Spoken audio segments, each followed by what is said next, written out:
first of all, I just want to say I'm a huge fan of the show, so congratulations for that. I'm a huge fan of Bad Sisters. So let's start with Anne-Marie. For Grace, as much change for you in 2 years, she tries to find new happiness and she's going to be married now. How does she feel right now? Well, at the very beginning of the season, she's just full of light and joy, which is such a brilliant contrast to season one. Because at the end of season one, we see her leap into the unknown, don't we?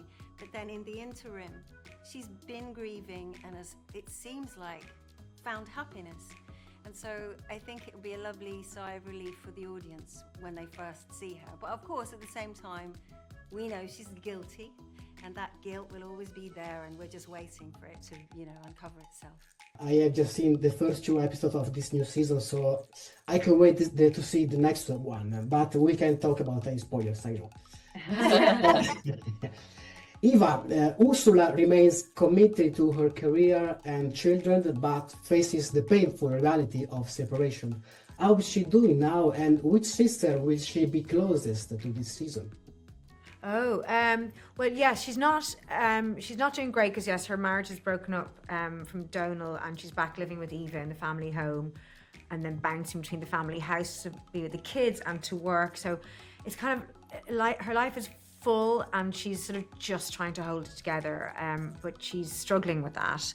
She's not really talking to anybody about that, and she's taking medication to try and help her cope just on a day-to-day basis. But that's sort of as a result, she sort of feels like that's a secret she's harbouring, she's not telling anybody about, but also, of course, she's carrying all this guilt and the big secret of everything that's happened in season one, and it's a heavy cross to bear. So I think for the first few episodes, she's very much out in a limb, actually. She's not sort of leaning on any of her sisters, which is a very sort of alien place for her to be in, because she'd normally, the sisters is who she's much more isolated. Yeah, she's much more isolated. So it's not until sort of, further into the series that she starts to sort of step up, or she cracks and then steps up, and then sort of leans on her sisters again. But for the first little while in the story, she's very isolated. Sarah, Bibi continues to play the role of the sister protector, and we will see more about her and Nora in this new season.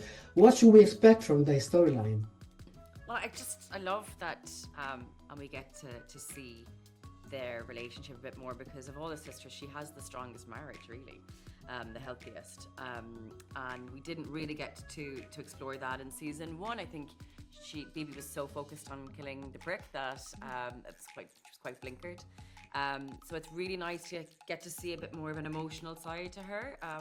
They're going through IVF, so you get to see her vulnerabilities a bit more, and yeah, I think it's a sad fact that because the suitcase is pulled out of the lake or the pond, and all eyes are back on them, she now has to go back holding secrets from Nora, and that's a place she doesn't want to be, and it threatens their relationship a little bit. But they're great, so they're strong. Who is the most Irish between you? The most Irish between us? Yeah. If you're Irish, you're Irish. Yeah. Be more Irish than me. I don't know what that. I don't know. I'd say I'm the least.